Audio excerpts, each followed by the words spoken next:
Hey y'all, I'm Rhonda Ramblin', and I'm a master mixer of rollickin' rockin' soundtracks. Check out my blog, or why not my website to see all my secrets of how I master magic with these little hands. And it's as simple as that. Hello, Nick Nicholson here. You see, I'm just like every other bloke. In the morning, I brush my teeth and I spit my mouthwash in the bin. The difference with me is, after all the spitting's done, I leave the kitchen and I go and make hit records. I'm rolling in it, mate. I'm making all the hit records. People keep coming to me. And what do you want to know? Let me know. Email me. Sorry, listen, I'm sorry. I never meant to talk about it. I mean, I'm a game audio designer, I know, but I'm not a game audio designer, actually. I know nothing about Fmod, nothing about Wise, Unity, no, who knows? Look, I never should have talked. I know, I should have kept my mouth shut. I'll stay off Discord from now on. Please. Look, Alexander told me to do this. It's his fault. Alexander, it's his fault.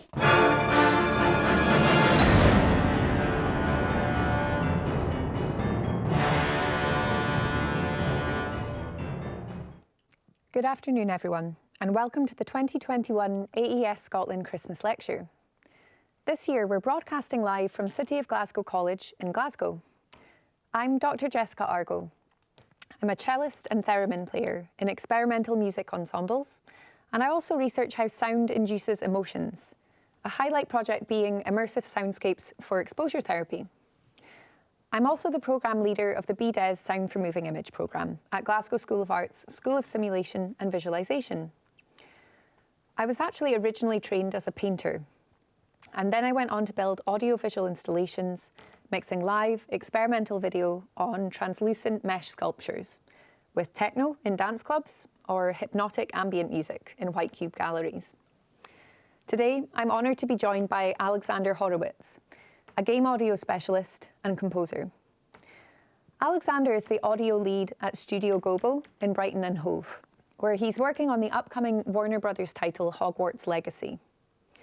He's also working on a groundbreaking PhD research at the Glasgow School of Art to widen accessibility in video games. Alexander, thank you so much for joining us today. And thank you for having me, Jessica. You're welcome. Later on, we will be joined by Ronan Breslin, who will be taking your questions for Alexander. So please send them on Zoom and the Discord channels as the lecture proceeds.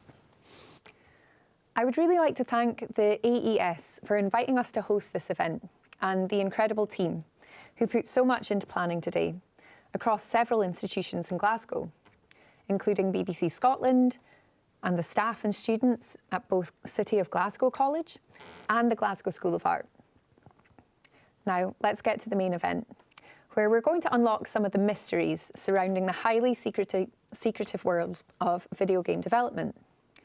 In fact, you could almost call it a black box, an impenetrable fortress with thousands of hidden processes going on inside. Alexander, your current project is the long-awaited Warner Brothers title, Hogwarts Legacy, whose secrets are especially protected before its release. But maybe you could tell us about some games which have already been shared with the rest of the world. Absolutely. So, my first professional credit in the industry was on the Madden NFL franchise published by EA Sports. I then went on to a brief spell at Rockstar North, working at first on GTA Online and then on Red Dead Redemption 2. I then made the move down to London. Andy Serkis's motion capture studio, the Imaginarium, was working on the new Planet of the Apes films at the time, and I was the head of audio on the PS4, Xbox One and VR titles that were released alongside the films. I've now, of course, moved to head up the audio team at Studio Gobo to work on their upcoming Warner Brothers title, Hogwarts Legacy. So what have you learned from the audience's reactions to these games? And how do you implement those lessons going forward? Well, it certainly is a difficult balancing act with any hotly awaited game. On one hand, you want to listen to player feedback, hear their suggestions, take their ideas on board. They are, of course, the very people who will be playing your game. They're the most important part of that process. But on the other hand, as a game developer, you want to go beyond player expectations, give them an experience greater than what they hoped for. That's what we aim to do at Studio Gobo, and it's what I hope to do in my own career. Thank you. Today's event is entitled Inside the Black Box of AAA Game Audio. So what is the significance of the black box here? There are two ways to look at this, really. So they come from two different areas that I'm passionate about. The first is computer science, and the second is general aviation. In computer science and engineering, the black box is a system only viewable in terms of its inputs and its outputs. Inputs enter the system, and outputs leave it. But the implementation, the inner workings of that system, are unavailable for inspection. We can't actually see what's happening inside. From an outsider's perspective, many AAA game studios operate in a similar manner. Money, time, and developers go into the studio. They're the inputs here. And if everything goes well, eventually a game comes out at the other end. But since game studios don't necessarily show their internal workings, what happens in the middle can remain a mystery. So practically, what does this all mean? Well, my first time role in the games industry was at Rockstar North in Edinburgh. Rockstar occupy an impressive and rather imposing building at the foot of Arthur's Seat in Edinburgh. Now, without going into details that would get me into big trouble, there are a few things to note about this building. From the street, you can see the security desk. The security guards working there are, of course, very nice people, but they're not there just for show. They have a building to protect from excited fans and nosy journalists, and they're very good at doing so. From outside, you can also see that these security guards are backed up by some airport-style barriers to entry. You couldn't get in there if you tried. Finally, even the windows in the building are frosted, so that fans and press can't see in. So given what is at stake for large-scale game studios, they're quite rightly protective of their secrets, frosting their windows, keeping the studio guarded by a security team. It's all a little bit mysterious, which makes sense. But why is there such secrecy from the developers themselves? What stops them from spilling the beans? They must be so excited by the innovative and the creative work that they do, but they cannot share it. It's almost like they're spies working for the MI5. Unlike many other artists or designers who need to share the behind the scenes to maintain their social media following, like Rhonda Rambling, for example. Of course. So, like any project that requires that level of discretion, game developers are almost always made to sign non-disclosure agreements, or NDAs for short, where they consent to professional silence about either the project or projects that they're working on.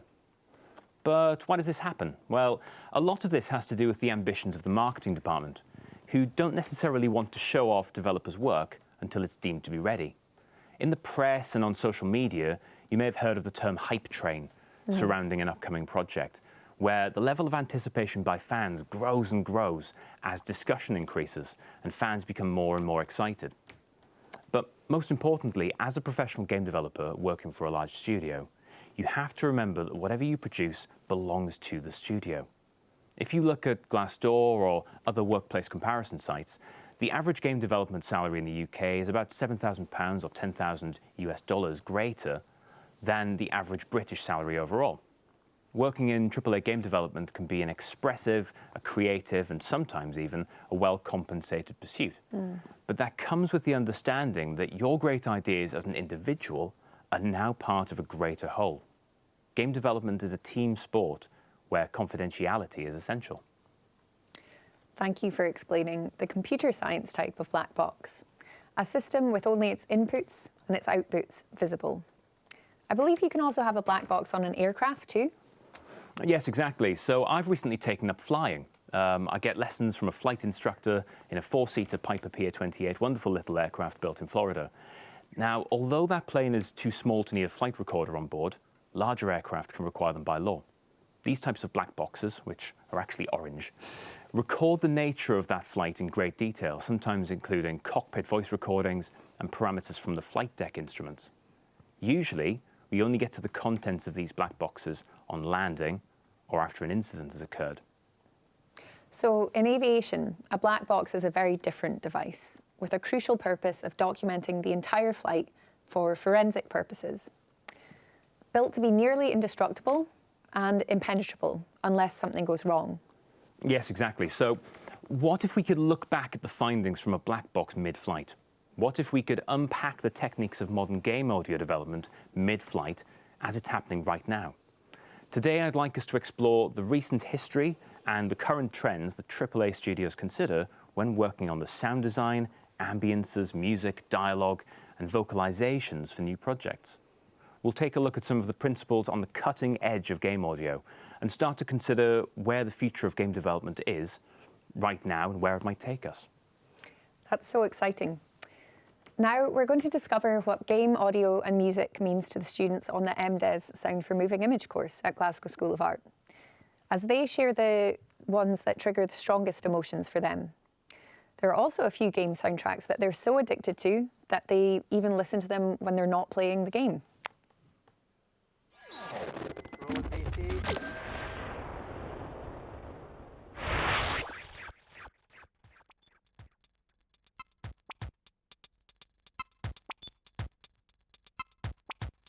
My favourite gaming soundtrack is probably the one to Skyrim, just because it's quite catchy and very emotional, evoking. It's quite sort of, quite monumentous at points. Right now, my favorite gaming soundtrack is the soundtrack to Outer Wilds, because for various reasons, the only way I have a lot of emotional connection with that game and the story of that game and the experience I had playing it. And for various reasons, the only way I can really experience it again or kind of connect back with that is listening to the soundtracks.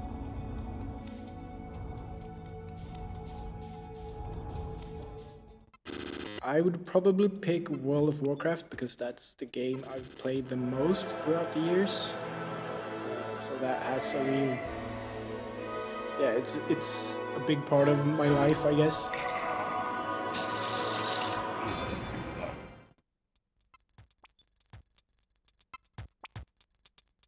It's very important to, it certainly helps you get immersed into the video game world and just makes it more interesting. It adds value.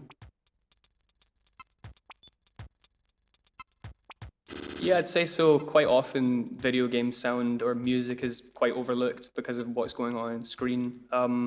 Maybe not so much with sort of ones in the heyday like Zelda or Mario or stuff. Quite a lot of people are quite fanatical for that kind of music, but I do think today it does get overlooked quite often. Nah, not so much. I mean, probably the only exception would be Skyrim, just because it kind of got stuck in your head when you first played it. But nah, not so much anymore. Very often. My Spotify Wrapped came in the other day. 2 of my top 5 artists are video game soundtracks. Most of the other statistics that I had from Spotify Wrapped were to do with video game soundtracks. I listen to the Outer Wilds soundtrack all the time. I listen to the soundtrack for Manifold Garden all the time. Final Fantasy, the Elder Scrolls games, Mass Effect. The Halo soundtracks are really good. I listen to them a lot. It's one of my top genres, actually, by the numbers.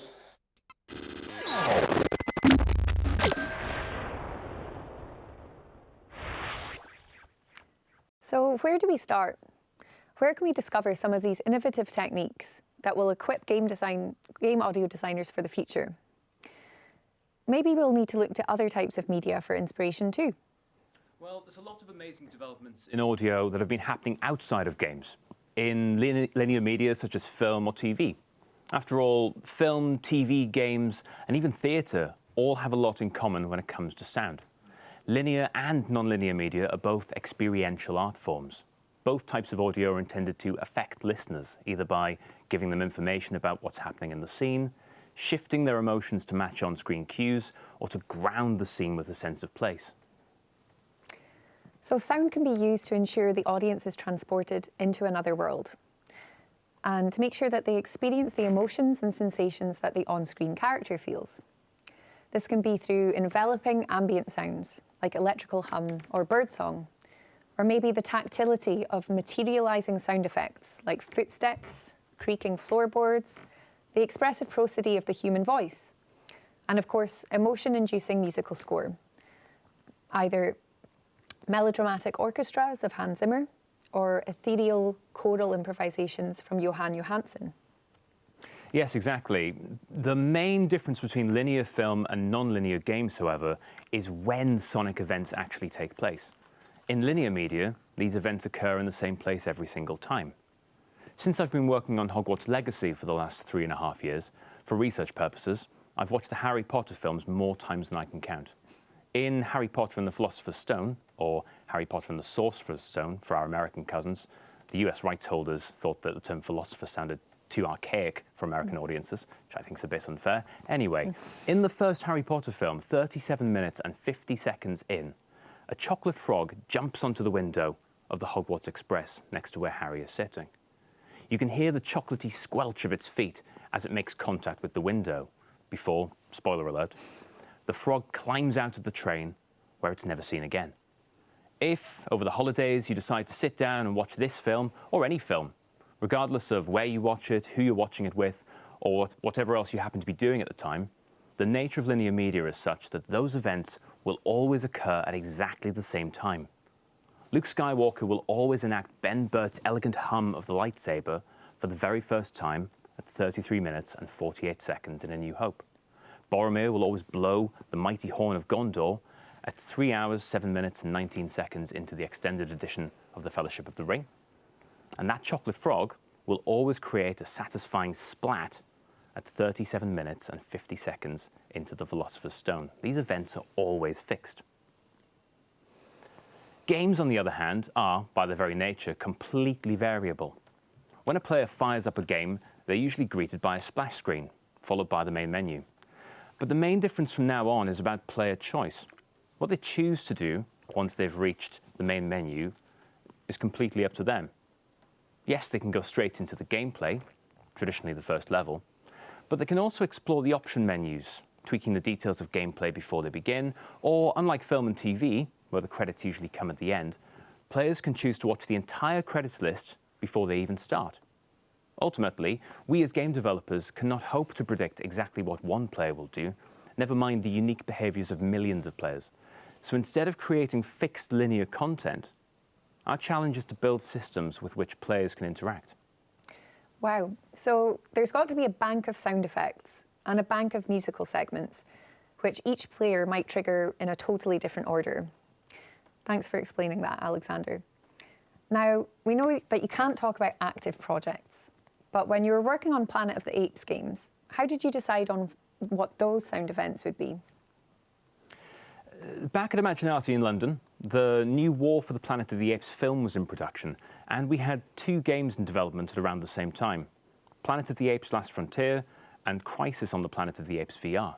These were both great fun to work on for different reasons, but the VR project was particularly interesting. With VR games and experiences, the key thing to get right is the player's sense of both immersion and agency. They need to feel like they're really in the world that you've created and that their actions in that world matter. When they use the Oculus 5 or PSVR controllers to climb around in that world, they need the oral feedback of their hands hitting the correct material with the correct force and at the correct time.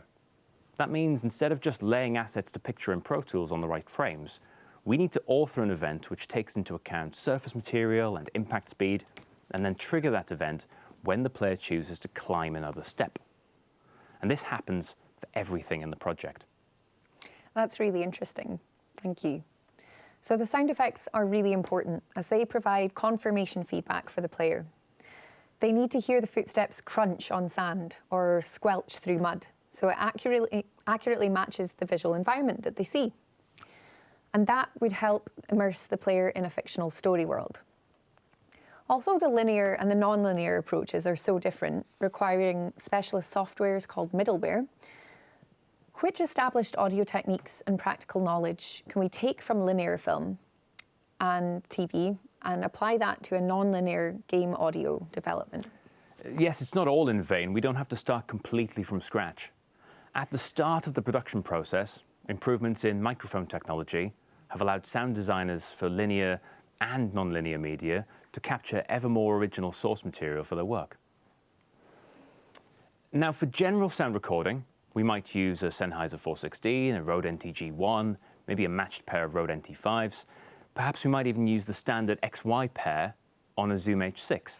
These are some of the bread and butter pieces of kit that sound recorders for games and indeed linear media might use. And as such, you'll find good examples of how to use these and more in something like the Sound Effects Bible by Rick Veers.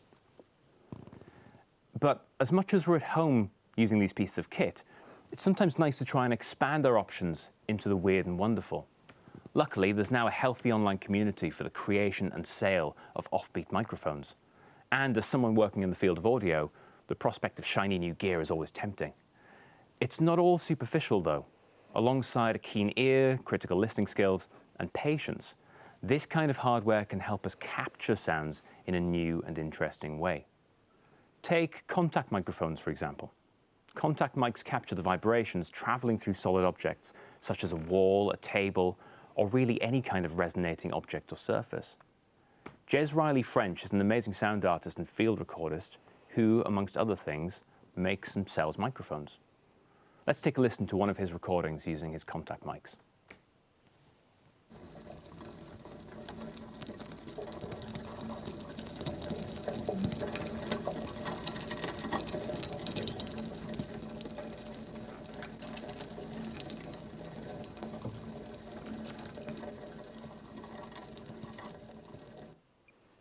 I wonder what that could be.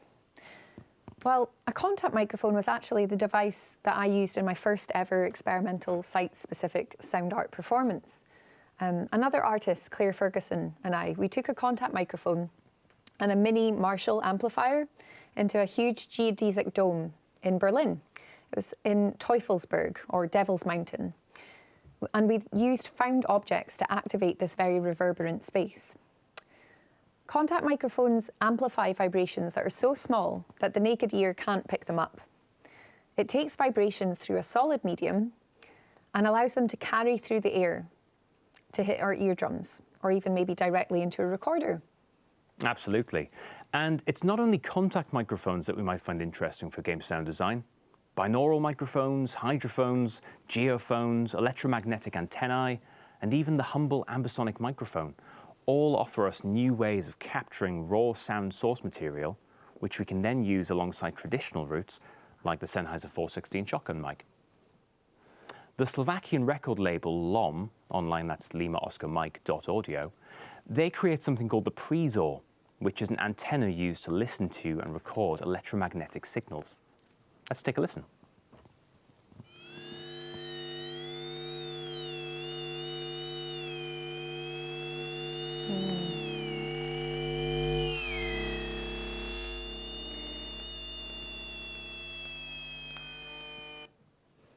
That one's particularly sinister, I think. That reminds me, one of our Year 4 students at Glasgow School of Art, Margarita, she's been capturing electromagnetic signals to generate a simulated soundscape of a hypnagogic hallucination. These microphones are almost like sorcery, allowing us to access secret sounds that aren't heard in our everyday lives. So I wonder what kind of visual or action in a game might you need one of these highly experimental sounds for? Perhaps a Prizor recording of an electromagnetic signal might be used when a character casts a magic spell.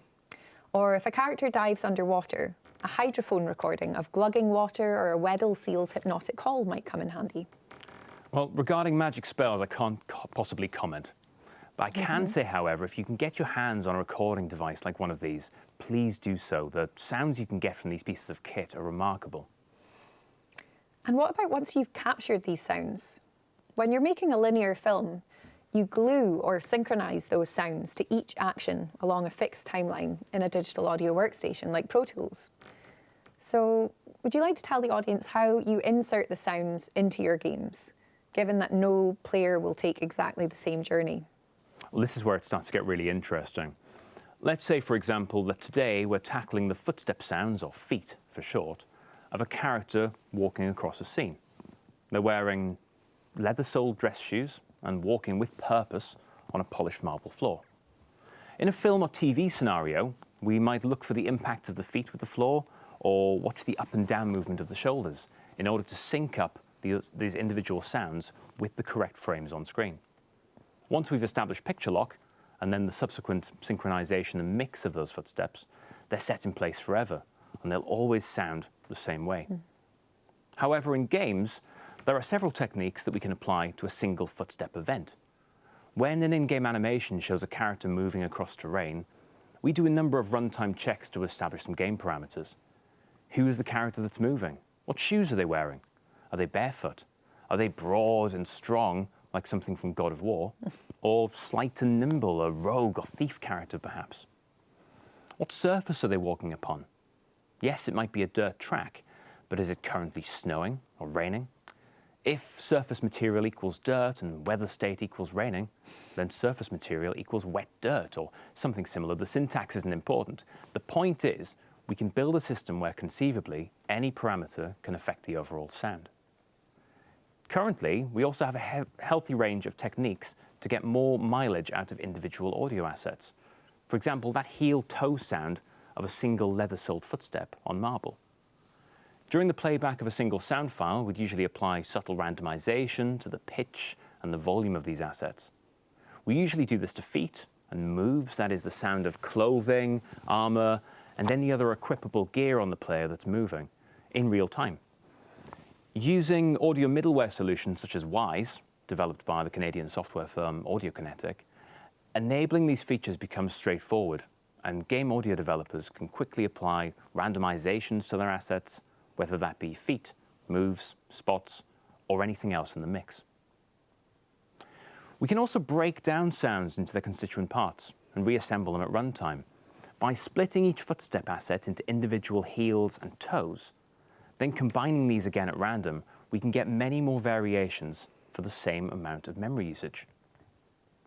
Another consideration of soundscapes generated in real time is how these sounds are rendered, how they're actually positioned in the space, and how their relative mix volumes are calculated based on in-game factors.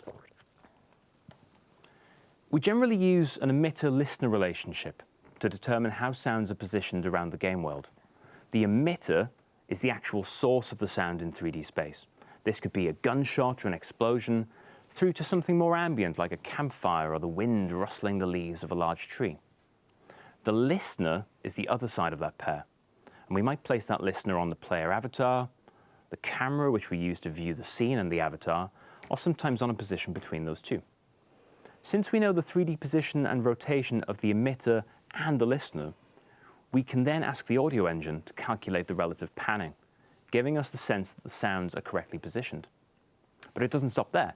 We can also define the attenuation of the sound, that is, how the sound, low-pass and high-pass filtering, as well as the amount of reverb, change as the distance between the emitter and the listener increases.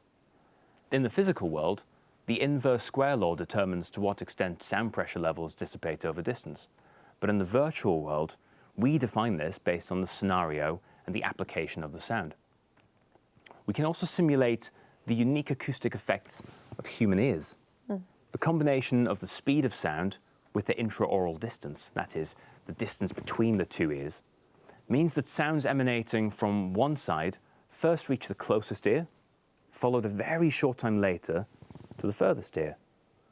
This time delay, along with the physical filtering characteristics caused by the shape of our ears, the density of our heads, and a few other physiological traits, make up what we call a head-related transfer function, or HRTF.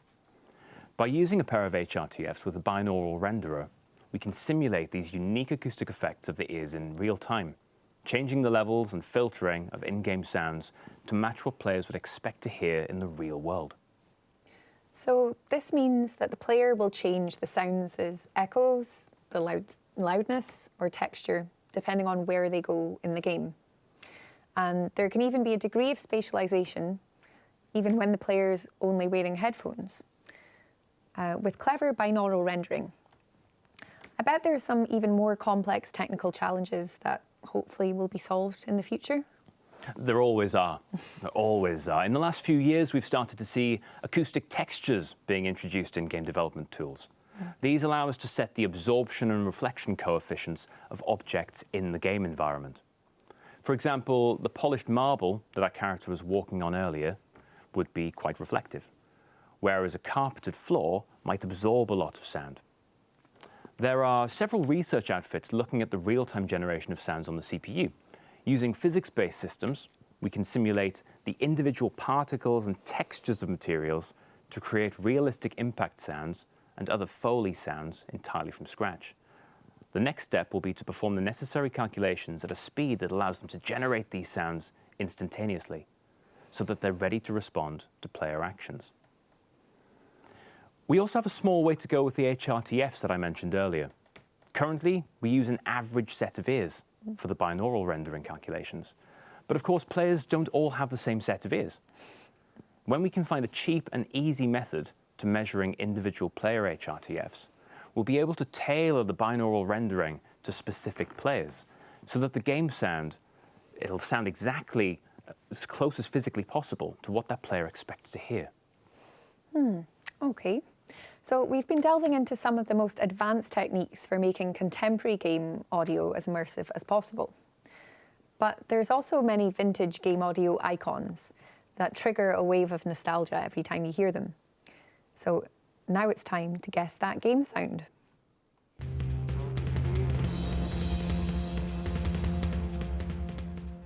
Hello, my name is Lewis Hardy, and I will be your host for Guess That Game Sound. Joining me as my quizmaster will be... Other Lewis. First contestant is Daniel. Daniel's going to try and attempt to guess as many game sounds as he can. Our next contestant here, Neve. Ethan on Guess the Game Sound. Without further ado, we can just start the game. Sounds if you're up for perfect, that. yeah. Perfect. It's a bounce. It's a very old bounce. It's got to be 80s. Mario. Oh, Jumping. straight off the bat. It's... I'm gonna say it's some kind of Mario. I'm not actually quite sure. It sounds like a very early jump Donkey Kong. Nice one. Yeah, that's 1 point. Perfect. Yeah, absolutely. Yeah, Mario. 1 point straight away. I'm afraid it's actually Mario. It's the Mario jump sound. Well, Mario was in Donkey Kong. And the next sound, please. Oh, that's... Like a Mario coin? I think it's when you get the coin from Mario. Picking up a coin. Oh no, sorry, Sonic. Picking up a coin. Or a ring, is that Sonic? It was Sonic, actually. It's the wee rings, you know, when you're just sort right, of... okay, yeah. It's a very, very similar one to the coin, though. So. Lewis, if you could please play the third sound. Oh, right, hang on. Yeah. Minecraft eating bread or something. I'm not so sure. Yeah, I mean, eating something, but yeah, absolutely, that's Minecraft. I have no idea. No idea. No idea. Fair enough. Yeah, I think I'm going to have to pass. I'm going to be disappointed if I go for that one. But... No problem. That was Minecraft. Finish him.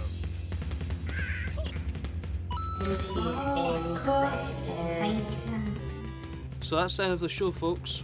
Thanks for tuning in, and thanks to the contestants for playing. We had some highs and lows, and a special thanks to the AES audience for tuning in. We will catch you next week on Guess That Game Sound.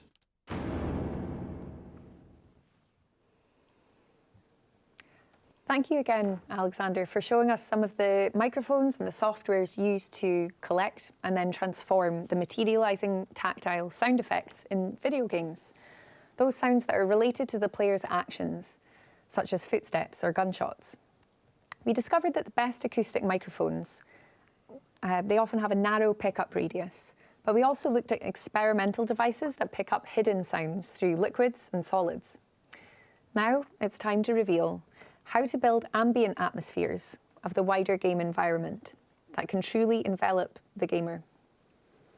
Absolutely. Well, well-crafted ambiences are a huge part of the overall sonic experience of a game. Getting the ambiences right allows the player to feel like they're in a real and consistent world, and they lay the groundwork for all of the other sounds. Sound design, music, and dialogue assets to sit on top of and mesh together. It's quite an old format now, but ambisonics are making a very healthy comeback in game audio. Ambisonics are a surround sound format which, when decoded, encompass the listener in a sphere of sound that includes sounds in the horizontal plane as well as above and below. On Planet of the Apes VR, we used ambisonics recordings made on a Sennheiser Ambeo VR microphone and, of course, the Soundfield ST450. As the player moves their head around in VR, the spherical ambisonic image maintains its rotation, giving the player the sensation that they're truly inside this sphere of sound. This works especially well when we couple it up with a binaural renderer. Most games with large explorable environments will also build ambient systems driven by parameters such as the time of day, the season in the year, and the current state of the weather. By building a procedural system to handle all of these parameters, we can seamlessly move from one complex ambience to another. without having to manually define those transitions. The crossfades are handled by the audio engine. We just have to determine what constitutes a nighttime winter ambience versus, say, a daytime summer one. So what about exciting future developments there then? So some game developers are looking at the shape of their environments, the actual room geometry, in order to determine appropriate reverbs and to accurately calculate how sounds should propagate. We already use digital reverbs to give the impression of sounds bouncing off surfaces. And by capturing the unique impulse response of a physical space, how different frequencies of sounds react there, we can use convolution reverbs in real time too. But what about the impulse response of a digital space? Since we already know the exact shape and size of our environments, the next steps are to calculate how those spaces occlude and obstruct the propagation of sound, and how sounds reverberate when they're in there. We would generally create all of our sound design assets dry, or with no reverb, so that we can add that reverb back on later based on the current environment around the player. Ultimately, AAA game audio is in a very, very exciting place right now. With the newest generations of consoles, we have some fantastic new hardware to play with, and our game development tools and audio engines are forever adding new features. Using unconventional audio capture gear alongside tried and tested microphones, we can make all kinds of weird and wonderful sound effects and fill the worlds that we create with ever-increasing levels of detail. We can use procedural and generative audio techniques to get more mileage out of sounds that we make, or create brand new sounds in real time. Accurately positioning sounds in 3D space is commonplace now, but through binaural rendering and geometric analysis, we can start to build up the acoustic response of digital worlds as if we'd visited them in real life.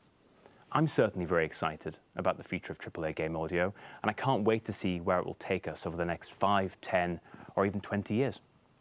Well, thank you, Alexander. Today, we unlocked and peered inside the black box of AAA game audio, where we discovered the innovative techniques that help captivate a player, engaging them in a state of flow, to make them believe that they are part of a game. We've come a long way since the monophonic blips and bloops of iconic arcade game Battlezone or the home video game Pong, for example. We discovered some production processes that are actually shared between cinema and games, in that sound designers in both fields need to collect authentic sound effects and ambiences using the microphones that are best suited to the job.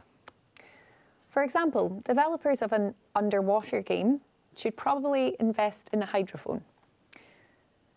Thank you so much for answering my questions, Alexander. Let's now hear from you, the audience. Ronan, have you got any questions for us? Indeed I do. I have to say here a selection of questions. Oh, great, actually, looking at it now. So I'll start off with maybe a kind of a straightforward one, I think. This is from Linus Johnson, and he was asking, what would you say is a good way into the industry of game audio, and what kind of content is good to showcase in a showreel or a portfolio?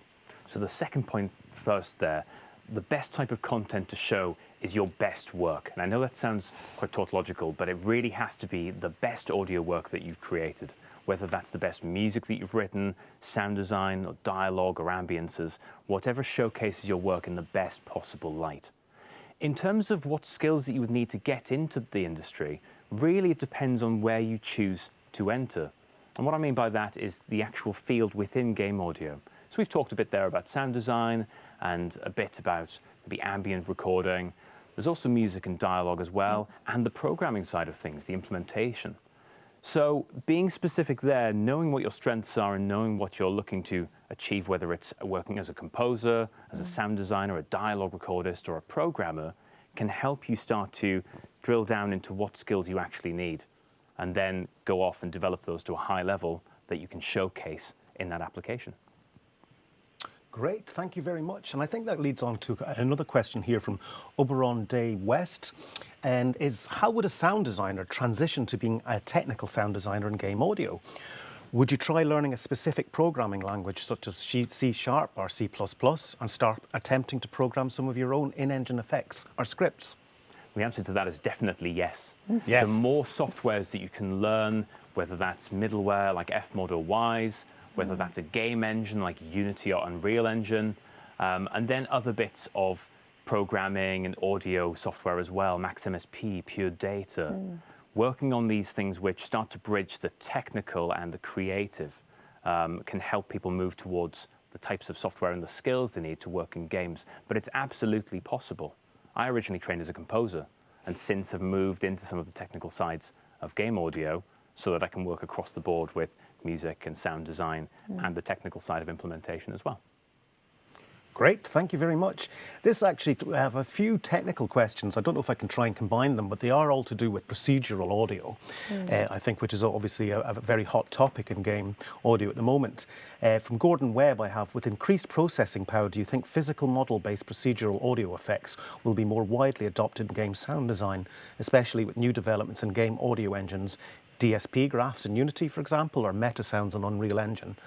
I think you've already maybe touched on this in your talk, but... I think the answer is yes, absolutely, and I'd love to see more of that happening. We are always hindered by the hardware.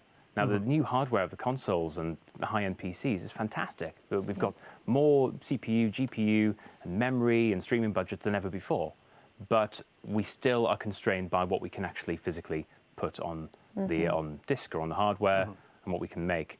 So in time, we will see those increases of CPU mean that we have more procedural generation, more real-time generation of physics-based modeling sounds, and it will be really, really exciting. I don't say that just in jest, that the next 5, 10, and 20 years will be incredible. There will be some amazing jumps. If you think from back of gaming in the 70s and 80s, these games are iconic now and are seen as retro games. But actually, the jump between there to now, that 40 or 50 years, is massive. The jump from 40 or 50 years from now into the future will be just as huge, and it's going to be incredible. It really is. I think then, I mean, that leads on to a great question here. I'll combine them two here, but it's one's from Mike Parr-Berman, thank you, another from Rod Selfridge. And it is about, once again, in the past decade, procedural audio has been a huge development within game sound. So what are your reflections on this? And do you anticipate this being the next new field of pioneering development in game sound? I think you may already have answered that. But Rod Selfridge has also asked, do you use procedural audio sound effects and what do you feel their weaknesses are? Ooh, well, in terms of whether I use things, I'm not likely to talk about current projects right now. However, in principle, I think these are great things to use, and it's in terms of getting mileage out of sounds. It's about being able to create brand new sounds on the fly based on in-game parameters. Weaknesses, as I said, it's the we're limited necessarily by the CPU. That's always a consideration. But even with infinite processing power, the problem would be our own imaginations of what we can do in code. I think there is this idea that great sounds and great music have to come from the human mind. They have to come from us as creative beings. And more we're starting to see processed music and sound design, especially music, written by robots, essentially. It's generated by algorithms. There are already Spotify streams online which are full of robotic written music. And people don't know which ones they are now because we can't necessarily tell these apart. This is the beauty. So in terms of the weaknesses, I think we need to get beyond this idea that only us as humans can actually create original creative sounds and start to think about how we can leverage machines and procedural audio techniques to actually help us take that further. Okay, well, I have two questions here that I'm going to concatenate into one from Chris Darcy, who his initial sort of question was just, could you speak to the hyper-reality of sound design? But then he goes on to say that sound design is largely noticed when something doesn't fit. The phrase, if you've done it right, people won't notice you've done anything at all, comes to mind. Is it not more important to make the sound of a scene or mechanic feel right rather than be mathematically accurate? It absolutely depends on what it's for. So that idea of if you do it wrong, people will notice, it's a bit like theatre lighting. Theatre lighting designers will talk about how they had this amazing setup and no one commented on it. But if a light goes out, then suddenly it's a big problem. And it's the same for sound design in some regards, but actually because so many people are passionate about game sound design now, it's actually being elevated to a new art form. In terms of, what was the second part of that question there? I think it was just about the, let me check back here. The second part of the question was, of course, to do with, if it just feels right, why bother with it being mathematically accurate? Absolutely. And so what I was saying there was that we have, basically, just because we have commercial entertainment games, doesn't mean we also have simulation there as well. So simulation in serious games is a massive part of game development as well. It's not necessarily as well known by gamers and audiences, but we have games for simulation, training and education, where realistic sound design, and what I mean by that is that things sound exactly as they would do on, let's say, a piece of machinery. If we could have training, say, flight simulators, but also underwater welding and other dangerous things, sounds sound exactly the same, that can be a really important part. So for commercial entertainment games, yes, it's about making players feel like they're there and have a great sense of agency. But on the simulation side, there is an argument for making things seem exactly hyper-realistic as they are in the physical world. Great. I don't know how we're doing for time here. Maybe I have one more question, just if that's okay. I think one more quick question. Quick question. I think this is from Nicole Rawlings, and she was the director of the Guess Your Sound video, and she would, or game sound, and she said, how well do you think you and your team would do in guessing the game sounds? Jessica, what do you think? They were very short game sounds, weren't they? So only less than a second. But some of them just are iconic, and luckily I've done a few lectures on iconic game sounds, so I think I would have recognised the Mario one. The Sonic might have just slipped by me. If it was something from Space Invaders, I love talking about Space Invaders and how they sadistically try and stress out the player by ramping up the speed. Because it was like an arcade game that you needed to pop coins in, and the more you got flustered, the more coins you'd spend. But there were some quite niche sounds there. Yeah. And Sonic 1 and Sonic 2 are some of my favourite games of all so time. You would have got that one. Sonic, that would have been absolutely fine, yeah. So Sonic 2 I've played countless hours of on the Mega Drive. Minecraft I played back when it was essentially free. So, yeah, hopefully I'd have done well, but we'll never know now because we've seen it. Okay, thank you. Just say there's a few more questions, but I'm sorry we're just out of time now. So, Jessica, can you carry on? Well, thank you so much, everyone, for sending those questions in. It's amazing to have your input. And now we've reached the end of this conversation. You should hopefully have a clearer understanding of some of the mysterious workflows that allow a player to access and transform a vast world of sounds in real time to render their actions audible. Thanks to the graft of Alexander and his contemporaries, the future of game audio is one where a player truly feels their impact on the game. Alexander is also conducting doctoral research to ensure that the future of the game industry is ever more accessible, diverse, and groundbreakingly experimental.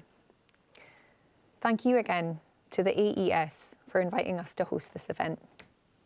And thank you so much for the wonderful team who've put so much into planning today, from the BBC, BDes Scotland, the staff and students at both City of Glasgow College and the staff and students at Glasgow School of Art. Thank you, Alexander, for allowing us access to your fascinating work. As always, you're very welcome. It's been a real pleasure sharing some of the joys of game audio with you, everyone here in the studio, and of course everyone watching online. I hope that those of you watching can take inspiration from today when creating your own work. For audio people in film and TV, remember that you may have more in common than you think with us game audio developers. And perhaps where you don't, well, we'll always be keen to share what we do with you. Thank you very much for listening.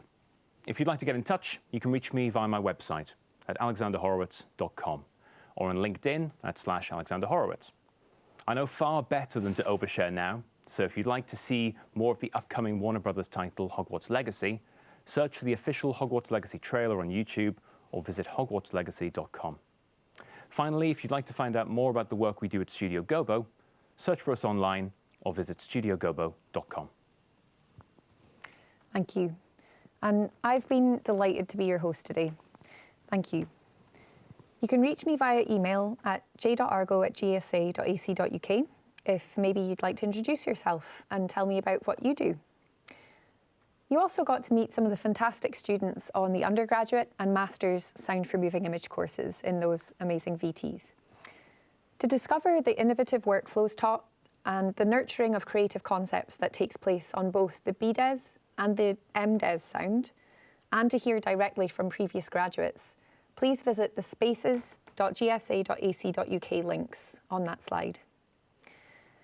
If you're curious about the insights from the Immersive Soundscapes for Exposure Therapy project I did, you can read the thesis here on the radar link, or maybe you just want to catch the highlights in a TEDx talk. Or you could actually preview the soundscapes used in the study by visiting my website, jessicaargo.com. To listen in on experimental cello and theremin performances in my virtual tribe, please go to glasgowimprovisersorchestra.com. We actually have a recording of our first in-person concert since the pandemic began, a culmination of a huge online project called Flattening the Curve. This recording will be broadcast on Corey Moamba's radio show called Freeness on BBC Radio 3 on January the 9th, and it features the iconic pianist Alex Hawkins and vocal improviser Maggie Nichols. Finally, thank you, the audience, for joining us for the AES Christmas lecture. Have a lovely festive season, and goodbye.